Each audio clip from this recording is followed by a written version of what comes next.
Hi friends, welcome to LB vibes. இன்றைக்கி நம்ம வீடியோவில் சிக்கன் பிரியாணி தாங்க செய்ய போகிறோம். அதுவும் நார்மல் ரைஸ் வச்சு தான் பார்க்க போகிறோம்.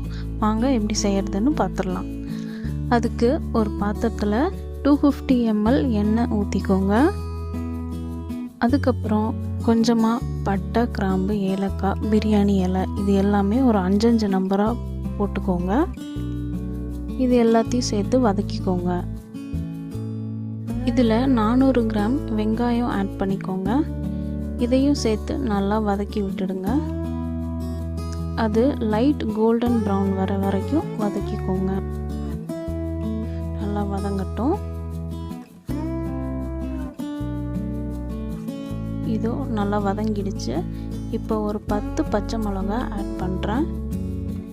இதையும் நல்லா கலந்துக்கோங்க.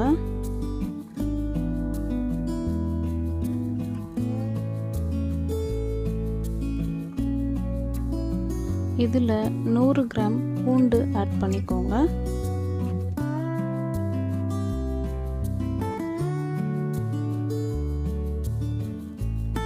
இதையும் நல்லா கலந்து விட்டுக்கோங்க.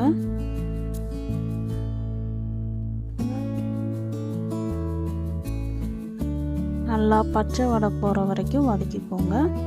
இப்போது 2 ஸ்பூன் அளவுக்கு மிளகாய்த்தூள் ஆட் பண்ணுறேன். உங்களுக்கு எவ்வளோ காரம் வேணுமோ அவ்வளோ ஆட் பண்ணிக்கோங்க.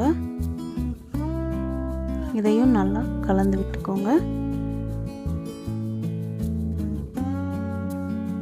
அந்த எண்ணெயிலே அந்த மிளகாத்தூளோட கலர் வந்துடும். பாருங்கள், நல்லா கலர் கொடுத்துருக்கு.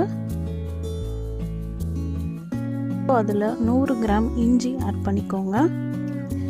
பூண்டு அதுக்கப்புறமா இஞ்சி ஆட் பண்ணிக்கோங்க. நான் சேர்க்கலை, இப்போ தான் சேர்க்குறேன். இதையும் சேர்த்து நல்லா கலந்து விட்டுக்கோங்க.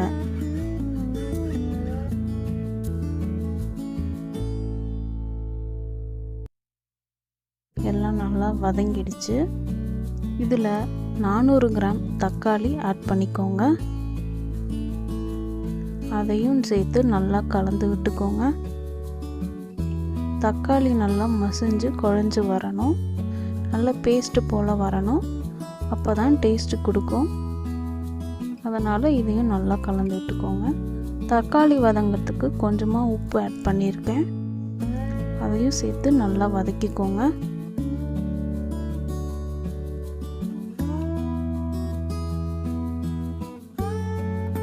நல்லா வதங்கட்டும். பாருங்கள், எல்லாம் நல்லா பேஸ்ட்டாக வந்துடுச்சு.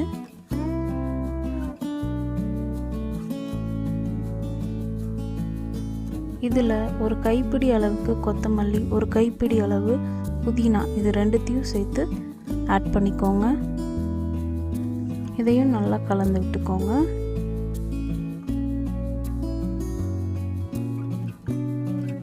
இதில் 1.25 அளவுக்கு சிக்கன் போட்டிருக்கேன். இதையும் நல்லா கலந்துக்கோங்க. 200 கிராம் தயிர் ஆட் பண்ணிக்கோங்க.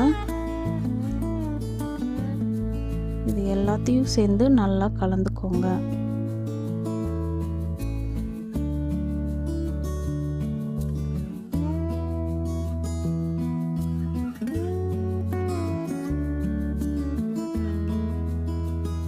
இப்போ இது எல்லாமே நல்லா கலந்து வதக்கி விட்டுட்டோம். இது எல்லாம் நல்லா கலந்துக்கோங்க. இது கூட இப்போது கொஞ்சமாக வெங்காயம் ஆட் பண்ணுறேன். இது ஒரு கிரேவிக்காக தான் ஆட் பண்ணுறோம். ஒரு கன்சிஸ்டன்சி கொடுக்கும், அதுக்காக தான் இதை ஆட் பண்ணுறோம். நீங்கள் விருப்பப்பட்டால் ஆட் பண்ணிக்கோங்க, இல்லைனா வேண்டாம்.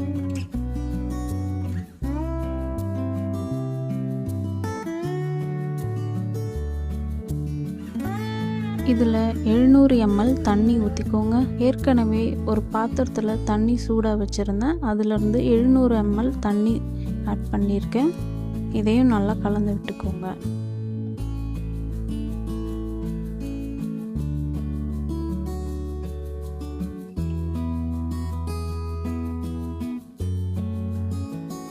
இது கொதி வரட்டும், மூடி வச்சிடலாம். இப்போ பக்கத்தில் இன்னொரு பாத்திரத்தில் தண்ணி சூடு பண்ணி அதில் கொஞ்சமாக கொத்தமல்லி, புதினா, பட்டை, கிராம்பு, ஏலக்காய் எல்லாம் போட்டுக்கலாம். இதுவும் நல்லா கொதிக்கட்டும். இதில் 2 ஸ்பூன் உப்பும் ஆட் பண்ணுறோம். இதையும் மூடி வச்சிடலாம், கொதி வரட்டும். இப்போது இந்த சிக்கன் மசாலாவில் நம்ம ஒரு அரை லெமன் பிழிஞ்சுக்கிறோம். உங்களுக்கு தயிர் ரொம்ப புளியாக இருந்ததுன்னா லெமன் சேர்க்காதீங்க. தயிர் புளி கம்மியாக இருந்ததுன்னா அரை லெமன் சேர்த்துக்கோங்க. இதுவும் நல்லா கொதி வரட்டும். எல்லாம் நல்லா கலந்து விட்டுக்கோங்க. இதில் உப்பு எல்லாமே செக் பண்ணிக்கோங்க. உப்பு கொஞ்சம் கூட இருக்கிற மாதிரி பார்த்துக்கோங்க. இதையும் மூடி வச்சிடலாம். இந்த சைடு தண்ணி கொதிச்சிடுச்சு. இதில் 1 கிலோ ரைஸ் அளவுக்கு ஆட் பண்ணுறோம். இது ஒரு 3 நிமிஷம் போல் வேகட்டும். அதுக்கப்புறம் இதை நம்ம தனியாக வடித்து வச்சிடலாம். பாருங்கள், ரைஸ் கொதிச்சிடுச்சு. 3 நிமிஷமும் முடிஞ்சிடுச்சு. இப்போ நம்ம ரைஸை வடித்து எடுத்துடலாம்.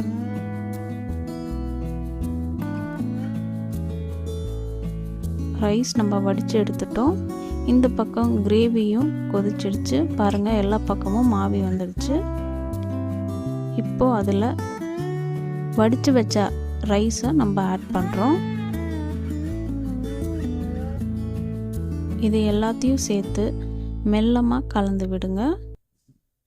இது நம்ம நார்மல் ரைஸில் தாங்க செய்கிறோம், அதனால் டேஸ்ட் நல்லா தான் வரும். கண்டிப்பாக ட்ரை பண்ணி பாருங்கள். இது எல்லாம் மெல்லமாக இந்த மாதிரி கலந்து விடுங்க. எல்லாம் ஈக்குவலாக வச்சு மேலே கொஞ்சமாக தண்ணி ஊற்றி விட்டுக்கோங்க. சூடான தண்ணி தான் ஊற்றணும். இது எல்லாமே சமமாக இருக்கிற மாதிரி பார்த்துக்கோங்க.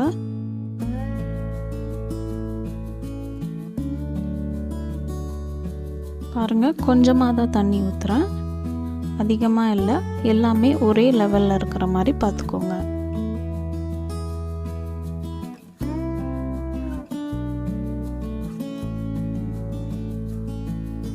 இதுக்கு மேலே புதினாவும் கொத்தமல்லியும் கொஞ்சமாக போட்டுக்கோங்க.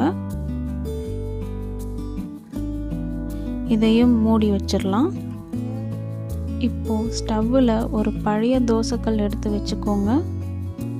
அதுக்கு மேலே பிரியாணி பாத்திரமாக எடுத்து வச்சுடுங்க. பிரியாணி பாத்திரத்து மேலே வெயிட்டுக்காக ஒரு பாத்திரத்தில் தண்ணி பிடிச்சி வச்சுருக்கேன், அதையும் வச்சுக்கோங்க. இது ஒரு 5 நிமிஷம் போல் ஹை ஃப்ளேமில் வச்சுட்டு அதுக்கப்புறமா ஒரு 20 நிமிஷம் லோ ஃப்ளேமில் வச்சுடுங்க. அதுக்கப்புறம் ஸ்டவ்வை ஆஃப் பண்ணி விட்டுடுங்க. 10 நிமிஷம் போல் பார்த்திங்கன்னா நம்மளுக்கு சூடான பிரியாணி ரெடி ஆகிருக்கும். பாருங்கள், எல்லாமே நல்லா உதிரியாக வந்திருக்கு. இந்த மாதிரி சைடில் எடுத்து பாருங்கள், அடி எதுவும் பிடிக்கலை. நம்ம பிரியாணி தயாராகிடுச்சு. இதுக்கு மேலே கொஞ்சமாக நெய் ஆட் பண்ணிக்கோங்க.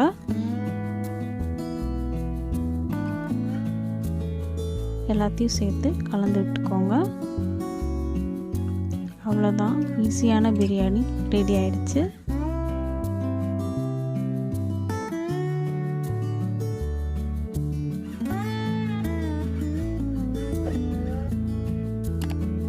வீடியோ பிடிச்சிருந்தா கண்டிப்பாக லைக் பண்ணுங்கள், சப்ஸ்கிரைப் பண்ணுங்கள். தேங்க்யூ.